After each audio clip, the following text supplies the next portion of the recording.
Apa benar dengan Ibu Alifa Zafira? Iya benar Mbak. Gimana kabarnya hari ini Bu? Kalau kabar sebenarnya nggak, kalau dibilang sehat sih enggak ya Mbak, tapi penyakit saya nggak yang terlalu parah gimana sih Mbak. Boleh diceritakan apa yang akhir-akhir ini Ibu rasakan terkait kesehatan? Saya tuh sering ngerasa muter gitu kepala saya, terus juga jadi sering cepet capek gitu Mbak. Pasti nggak nyaman banget ya Bu kalau emang cepet capek terus kepalanya tuh kayak muter-muter gitu. Sebelumnya apa Ibu pernah diberitahu oleh tenaga kesehatan tentang kondisi kesehatan Ibu? Iya pernah Mbak, baru kemarin saya dikasih tahu kalau tensi saya itu 150/95 kalau nggak salah. Terus berat badan saya itu 80 kilo. Sama saya juga dikasih tahu tuh Mbak kemarin apa ya, namanya INT saya itu 30. Saya nggak paham sih Mbak itu apa maksudnya.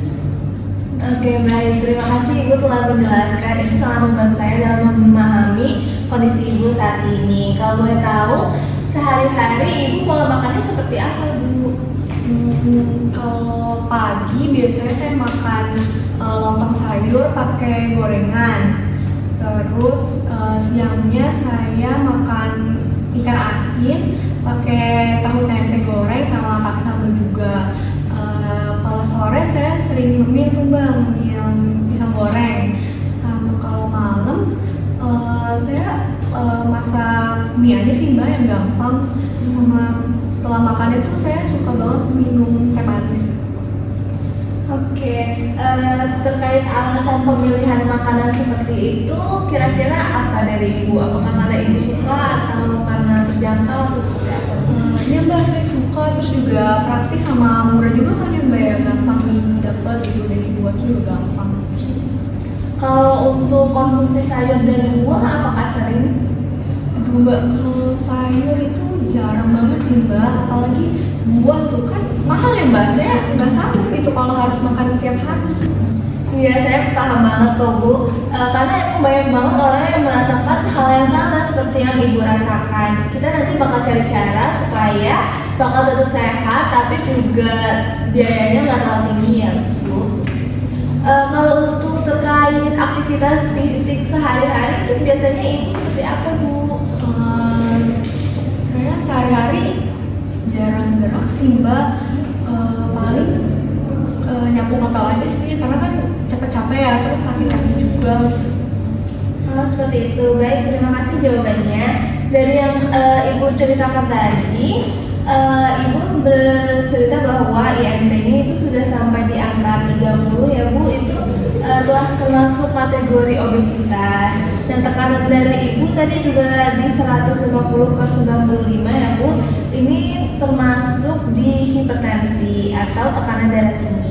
Nah, hal ini itu bisa jadi disebabkan dari pola makan Ibu yang tinggi lemak dan juga banyak yang goreng-gorengan, bersantan dan juga tinggi garam. Terus juga aktivitas fisik Ibu kurang ya Bu.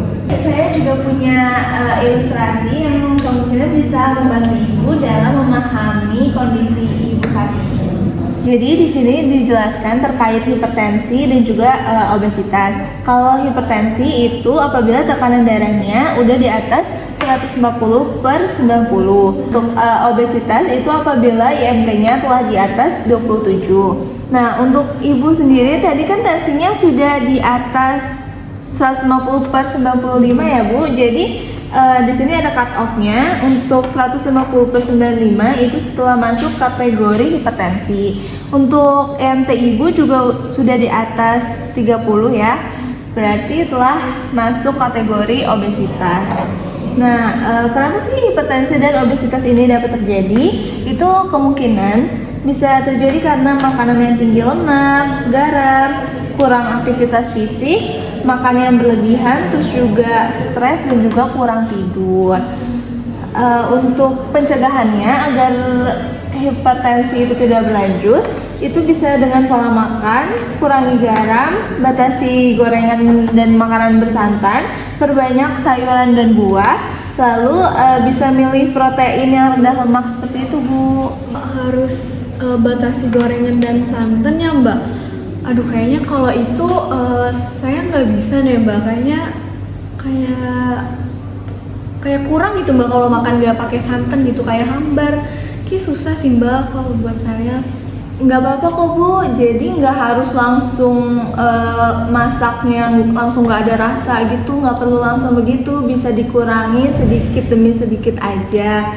Yang penting konsisten gitu Bu. Nah di sini juga ada contoh-contoh menu sehat yang bisa Ibu ikuti di rumah.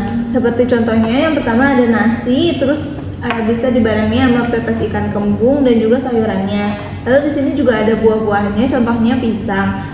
Kalau enggak di menu kedua ini juga ada nasi, lalu telur dadar dan juga sayur bening wortel dan bayam. Ini kan bisa jadi pilihan yang mudah gitu ya Bu untuk di rumah. Nah untuk masakan-masakan seperti ini juga bisa memakai bumbu dan rempah-rempah gitu Bu. Bisa pakai lebih banyak bawang biar rasanya tetap tidak berubah meskipun garamnya dikurangi. Seperti itu Bu.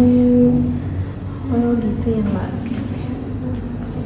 Dari pilihan-pilihan ini kira-kira apakah Ibu sanggup untuk melakukannya?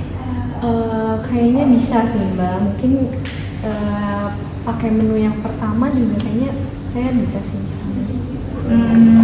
Oke, selain untuk menu ini harus juga dibarengi dengan aktivitas fisik Bu. Nah aktivitas fisik ini bisa dilakukan dengan contohnya seperti jalan pagi di jalanan dekat rumah Ibu aja.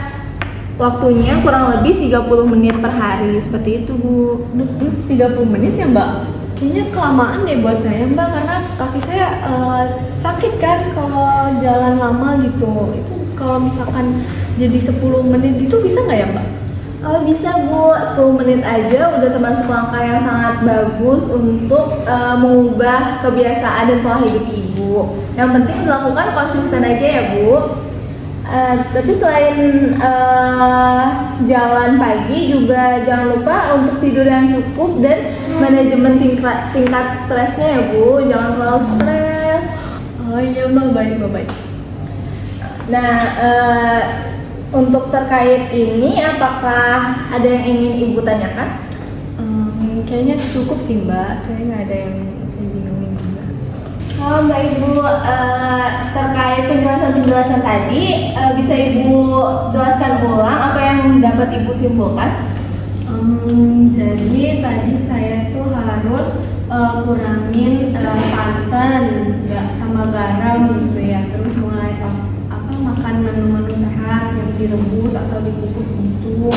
Sama tadi saya aktivitas fisiknya juga saya jadi jalan pagi, biasakan jalan pagi gitu. Baik Ibu sudah memahami dengan sangat baik penjelasan saya tadi. Dan saya mau nanya nih, dari skala 1 sampai 10, seberapa siap Ibu kira-kira untuk mencoba perubahan-perubahan ini? 7 sih kayaknya Mbak. Insya Allah saya bakalan coba, tapi pelan-pelan gitu ya Mbak. Nah tidak apa-apa Ibu, itu juga sudah langkah yang sangat baik. Seperti kata saya tadi, tidak perlu langsung perubahan yang besar. Perubahan yang kecil-kecil itu nggak apa-apa banget, yang penting konsisten. Seperti itu Bu. Oh gitu ya Mbak. Oke Mbak.